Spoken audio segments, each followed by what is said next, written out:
Seja bem-vindo ao Leitura em 10 Minutos. Meu nome é Kátia Cardoso, sua narradora de livros. Vamos juntos imaginar o mundo de George Orwell em 1984. Não esqueça de inscrever-se no canal, ativar o sininho para receber todas as notificações, avaliar e compartilhar.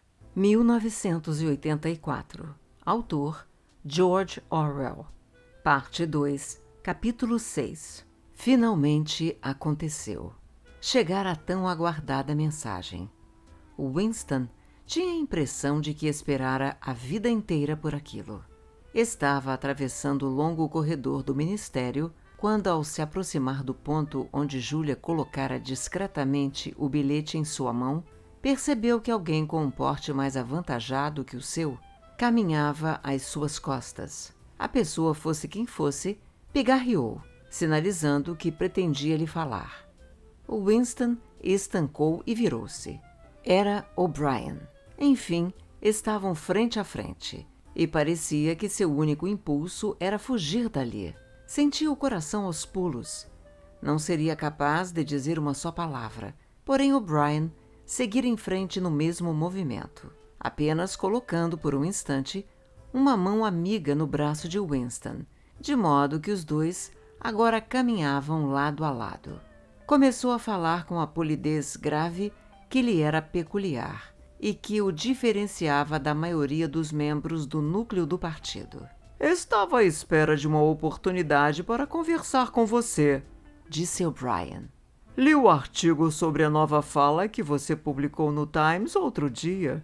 Tem um interesse bastante erudito pelo novo idioma, não tem? Winston recobrara parcialmente a presença de espírito. Estou longe de ser um erudito. Sou apenas um diletante. Não é minha área. Nunca tive nada a ver com a elaboração do idioma. Mas o usa com muita elegância, disse O'Brien. E não sou o único que acha isso. Recentemente, tive uma conversa com um amigo seu que, sem dúvida, é especialista no assunto. Agora me foge à memória o nome dele. O coração de Winston deu outro solavanco dolorido. Era inconcebível que aquilo fosse outra coisa que não uma referência a Syme. Mas Syme não apenas estava morto, como fora abolido. Era uma despessoa. Fazer qualquer referência que o identificasse era mortalmente perigoso. O comentário de O'Brien só podia ser uma senha, uma mensagem cifrada. Ao compartilhar um pequeno ato de pensamento-crime, transformara a ambos em cúmplices. Continuavam avançando pelo corredor. Mas nisso O'Brien se deteve. Com a singular e apaziguadora cordialidade que sempre conseguia conferir ao gesto, ajeitou o óculos no nariz. Depois prosseguiu. O que eu realmente pretendia lhe dizer é que notei que no seu artigo você faz uso de duas palavras que se tornaram obsoletas, se bem que faz pouquíssimo tempo que elas foram descartadas. Já viu a 10ª edição do Dicionário de Nova Fala? Não sabia que já tinha saído. No departamento de documentação ainda estamos usando a 9ª edição. Acho que a 10ª só vai ser publicada daqui a alguns meses, mas uns poucos exemplares foram distribuídos antecipadamente. Eu recebi um. Pensei que talvez você se interessasse em dar uma espiada. Claro que sim, disse Winston, percebendo de imediato onde aquilo iria levar. Algumas das novas mudanças são extremamente engenhosas. A diminuição do número de verbos. Acho que esse é o aspecto que você considerará mais atraente. Bom, vejamos. Que tal se eu mandar um mensageiro com o dicionário para você? O problema é que sempre acabo me esquecendo dessas coisas. E se você desse um pulo no meu apartamento um dia desses? Espera um minuto. Eu vou lhe dar o endereço. Estavam em frente a uma teletela. Um tanto distraidamente, O'Brien apalpou 2 de seus bolsos e sacou uma caderneta de couro e um lápis tinta dourado. Bem embaixo da teletela, depois de posicionar-se de forma a que todo aquele que estivesse observando a cena na outra ponta do sistema pudesse ler o que ele estava escrevendo. O'Brien rabiscou um endereço, arrancou a folha e entregou-a a Winston. Geralmente estou em casa à noite, disse O'Brien. Caso não esteja, minha empregada lhe entregará o dicionário. E foi embora, deixando Winston com um pedaço de papel na mão. Apesar de que daquela vez não houvesse necessidade de ocultá-lo, Winston memorizou cuidadosamente o conteúdo e horas depois jogou-o no buraco da memória, junto com uma maçaroca de outros papéis. A conversa não durara mais que alguns minutos. O episódio só podia ter um significado. Fora planejado com o intuito de informar a Winston o endereço de O'Brien. Isso fora necessário porque a única maneira de se descobrir onde determinada pessoa morava era perguntando diretamente a ela. Não havia nenhum tipo de lista de endereços. Se um dia quiser falar comigo, me encontrará neste endereço. Fora o que O'Brien lhe dissera. Talvez houvesse até uma mensagem escondida no dicionário. De toda forma, uma coisa era certa. A conspiração com que Winston sonhara de fato existia. E ele acabara de se aproximar de seus limites externos. Winston sabia que cedo ou tarde atenderia à convocação de O'Brien. Talvez no dia seguinte, talvez depois de um longo interlúdio. Quanto a isso, não tinha certeza. O que estava acontecendo era apenas o desdobramento de um processo iniciado anos antes. O primeiro passo fora um pensamento secreto e involuntário. O segundo, a abertura do diário. Passara dos pensamentos às palavras. E agora passava das palavras às ações. O último passo seria alguma coisa que teria lugar no Ministério do Amor. Winston aceitara o fato. O fim estava contido no princípio. Porém era assustador. Ou, mais exatamente, era como uma prévia da morte. Como estar um pouco menos vivo. Quando conversava com O'Brien e as palavras começaram a fazer sentido para ele, uma sucessão de arrepios percorrera-lhe o corpo. Tinha a sensação de estar pisando na terra úmida de um túmulo. E o fato de sempre ter sabido que o túmulo estava ali à sua espera não melhorava muito as coisas. 1984. Autor George Orwell. Parte 2, capítulo 7. Winston acordara com lágrimas nos olhos.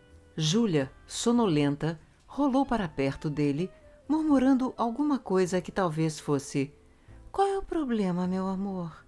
"Sonhei", começou ele, e em seguida se calou. Era complexo demais para traduzir em palavras. Havia o sonho em si, e havia uma lembrança associada ao sonho que aflorara em sua mente alguns segundos depois de ele acordar. Sem abrir os olhos, Winston continuou deitado, ainda embebido pela atmosfera do sonho. Era um sonho vasto, luminoso, no qual sua vida inteira parecia estender-se diante dele como uma paisagem depois da chuva numa tarde de verão. Tudo o que acontecera no interior do peso de papel de vidro. Mas a superfície do vidro era a abóbada celeste, e no interior da abóbada celeste tudo estava inundado de uma luz muito clara e suave que permitia que se visse a distâncias intermináveis. O sonho também estava embutido num gesto com o braço feito por sua mãe. Na verdade, em certo sentido, o sonho era exatamente aquele gesto, e repetido 30 anos depois pela mulher judia que vira no noticiário tentando proteger o garotinho das balas, antes que os helicópteros os atingissem e destroçassem. "Você sabe que até este momento eu achava que tinha assassinado minha mãe?" disse ele. "Por que você assassinou sua mãe?"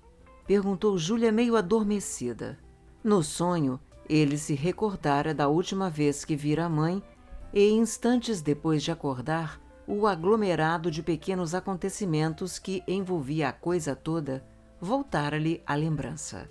Era uma recordação de que ele devia ter afastado deliberadamente da consciência ao longo de muitos anos. Não estava certo da data, mas ele não devia ter mais que 10 anos, talvez 12, quando aquilo se passara. Seu pai desaparecera algum tempo antes. Quanto tempo antes, era incapaz de se recordar. Lembrava-se melhor das circunstâncias penosas, tumultuadas da época. Os pânicos periódicos envolvendo os ataques aéreos, a necessidade de abrigar-se nas estações de metrô, pilhas de escombros por toda parte, os decretos incompreensíveis afixados nas esquinas, as gangues juvenis, todos usando camisas da mesma cor, as filas intermináveis em frente às padarias, as rajadas intermitentes de metralhadora ao longe. Acima de tudo, o fato de nunca haver comida suficiente. Lembrava-se de passar longas tardes com outros meninos, revirando latas de lixo e montes de detrito, recolhendo talos de repolho, cascas de batata, às vezes até restos azedos de pão, dos quais eles cuidadosamente retiravam as cinzas, e lembrava-se também de esperar pela passagem dos caminhões que viajavam por determinada estrada e que, sabidamente, transportavam ração para gado, e que, ao passarem por um remendo mal feito da estrada, com um solavanco, às vezes deixavam cair alguns fragmentos de bolo de linhaça. Quando seu pai desaparecera, a mãe não demonstrara surpresa nem dor violenta. De um momento para o outro, ficara diferente. Só isso. Parecia ter perdido toda a vivacidade. Até Winston percebia claramente que ela estava à espera de alguma coisa que sabia que iria acontecer. Fazia tudo o que tinha de fazer. Cozinhava, lavava, remendava, arrumava a cama, varria o assoalho, tirava o pó do aparador. Sempre muito devagar e com uma estranha ausência de movimentos supérfluos, como o manequim de um pintor que se movesse por conta própria. Seu grande corpo bem feito parecia recolher-se naturalmente à inação. Passava horas sem fim, sentada quase imóvel na cama, embalando a irmã menor de Winston, uma criança miudinha, doentinha, muito silenciosa, de uns 2 ou 3 anos, cujo rosto a magreza tornara seco. Muito ocasionalmente, a mãe tomava Winston nos braços e o apertava contra o peito durante muito tempo, sempre sem dizer nada. Ele se dava conta, a despeito de sua pouca idade e de seu egoísmo, que sua atitude de alguma maneira se relacionava àquela coisa jamais mencionada que estava a ponto de acontecer. Lembrava-se do quarto onde viviam, um quarto escuro, cheirando a fechado, onde uma cama coberta por uma colcha branca ocupava quase por inteiro. Atrás do guarda-fogo havia um fogareiro a gás e uma prateleira onde ficavam os mantimentos, e fora, no alpendre, havia uma pia marrom de argila, usada pelos ocupantes de vários quartos. Lembrava-se do corpo majestoso da mãe inclinado sobre o fogareiro, enquanto ela mexia alguma coisa numa panela. Acima de tudo, lembrava-se da fome incessante que sentia e dos confrontos sórdidos, ferozes, da hora das refeições. Perguntava agressivamente à mãe, uma e outra vez, por que não havia mais comida. Gritava, enfurecia-se com ela. Lembrava-se até das modulações da própria voz, uma voz que prematuramente começava a mudar e que às vezes explodia de maneira peculiar. Ou então recorria a um tom patético e choramingos, para ver se ela lhe dava mais do que sua cota. A mãe não se incomodava de lhe dar mais do que sua cota. Para ela, era evidente que ele, o menino, deveria receber a porção maior. Mesmo assim, quanto mais ela lhe dava, mais ele queria. A cada refeição, ela insistia com ele que não fosse egoísta, que se lembrasse de que a irmãzinha estava doente e também precisava comer, mas não adiantava. Ele chorava de raiva quando ela parava de pôr comida em seu prato. Tentava arrancar a panela e a concha das mãos dela. Roubava parte do que estava no prato da irmã. Sabia que fazia as duas passar fome, mas não conseguia agir de outra forma. Achava até que tinha o direito de fazer aquilo. A fome exasperante que sentia parecia justificar seus atos. Entre uma refeição e outra, se a mãe não montasse guarda, surrupiava coisas do escasso estoque de alimentos da prateleira. Um dia, distribuíram uma ração de chocolate. Havia semanas ou meses que não aparecia chocolate. Lembrava-se muito nitidamente daquele fragmento precioso de chocolate. Era uma barrinha de 2 onças, para os 3. Naquele tempo, ainda se falava em onça. Era óbvio que a barrinha deveria ser dividida em 3 partes iguais. De repente, como se estivesse ouvindo outra pessoa falar, Winston ouviu a própria voz exigindo aos berros que a mãe lhe desse a barra inteira. A mãe lhe disse para não ser guloso. Seguiu-se uma discussão longa e irada que não saía do lugar, com gritos, gemidos, lágrimas, advertências, barganhas. A irmãzinha, agarrada à mãe com as 2 mãos, exatamente como um filhote de macaco, olhava para ele por cima do ombro dela com olhos enormes e tristes. No fim, a mãe separou 3/4 de chocolate e entregou ao Winston, dando em seguida o resto à filha.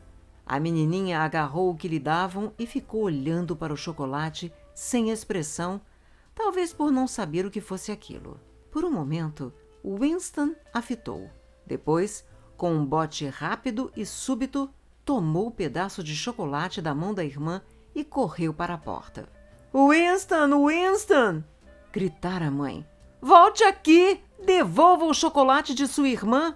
Ele estancou, mas não retrocedeu. Os olhos ansiosos da mãe estavam fixos em seu rosto. Mesmo naquela hora, ele pensava na coisa que não sabia qual era e que estava a ponto de acontecer. A irmã, consciente de que lhe tinham subtraído alguma coisa, começara a soltar um fiozinho de choro.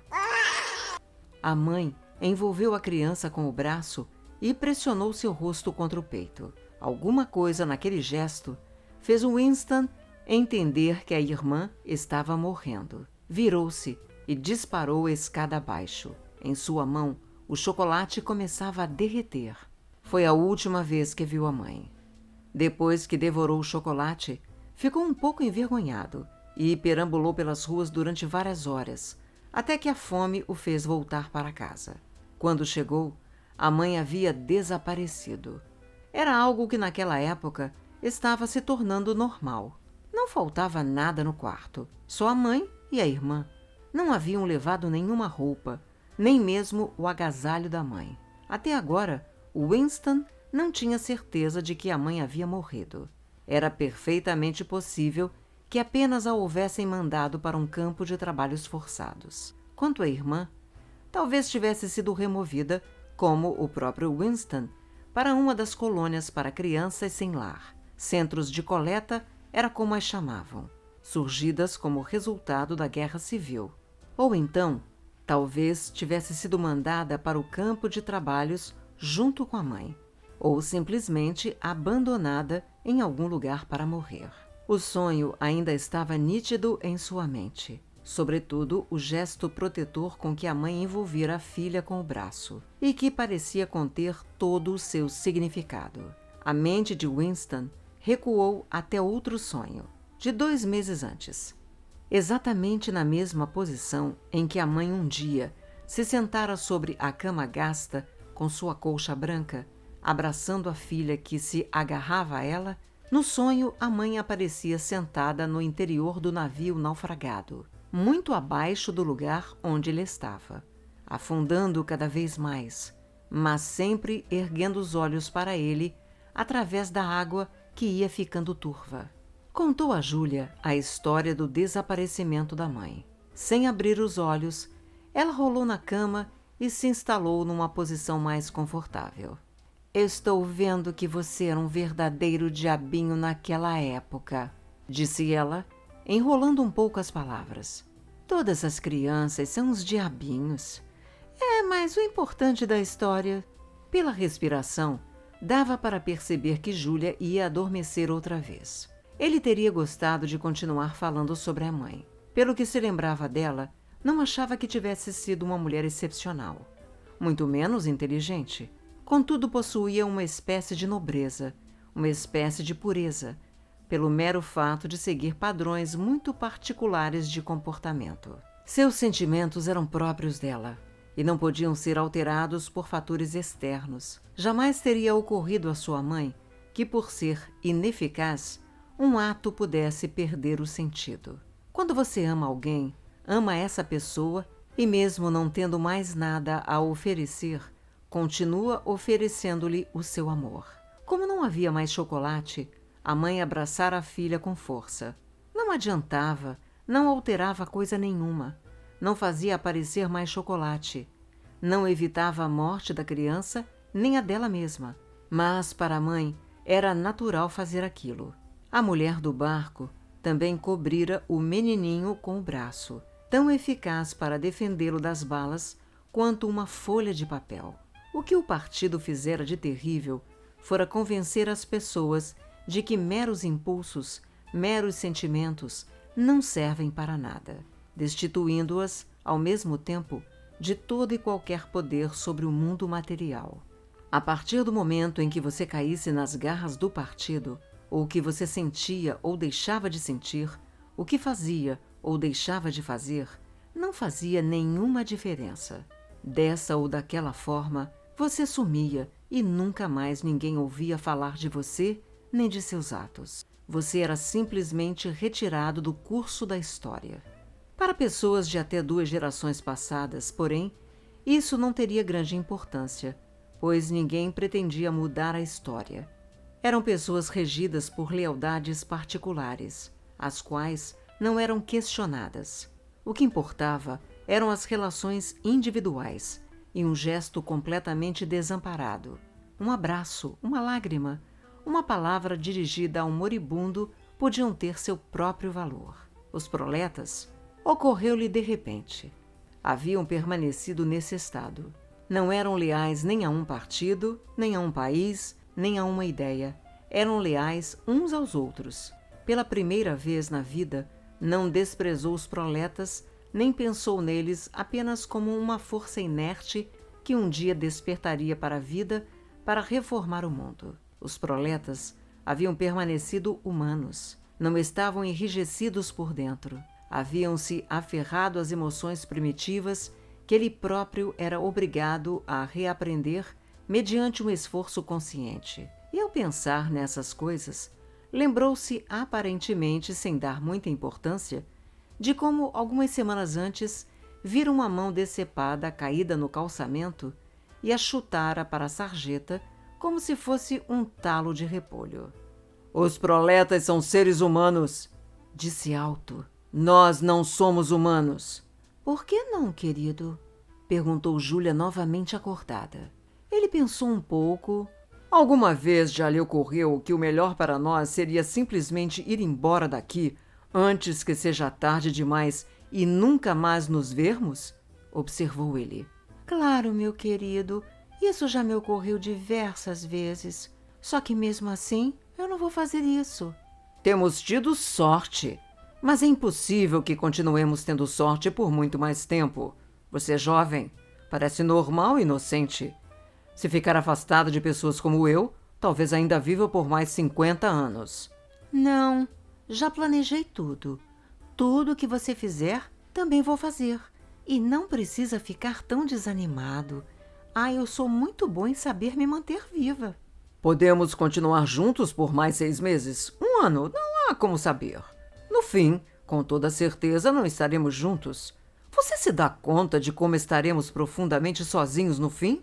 Depois que nos agarrarem, não há nada, nada mesmo que um de nós possa fazer pelo outro. Se eu confesso, eles fuzilam você. Se me recusa a confessar, fuzilam você do mesmo jeito.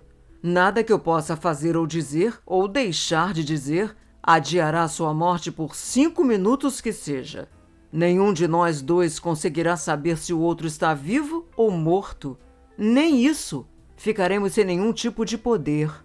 O importante é só uma coisa: que a gente não traia um ao outro, embora nem isso faça a menor diferença.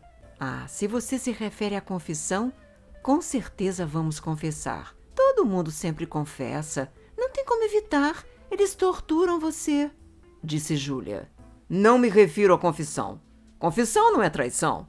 O que você faz ou diz não importa. O importante são os sentimentos. Mas se eles conseguirem me obrigar a deixar de amar você, isso sim seria traição. Ela considerou o assunto. Não conseguem. É a única coisa que não conseguem fazer. Eles podem fazê-lo dizer qualquer coisa, mas não podem fazê-lo acreditar nisso. Não podem entrar em você. Não, disse ele um pouco mais esperançoso. Não conseguem mesmo, é verdade. Não conseguem entrar em você. Se você conseguir sentir que vale a pena continuar humano, mesmo que isso não tenha a menor utilidade, você os venceu. Winston pensou na teletela com seu ouvido que nunca dorme. Podiam espionar sua vida noite e dia. Mas se você não perdesse a cabeça, conseguiria ser mais esperto do que eles.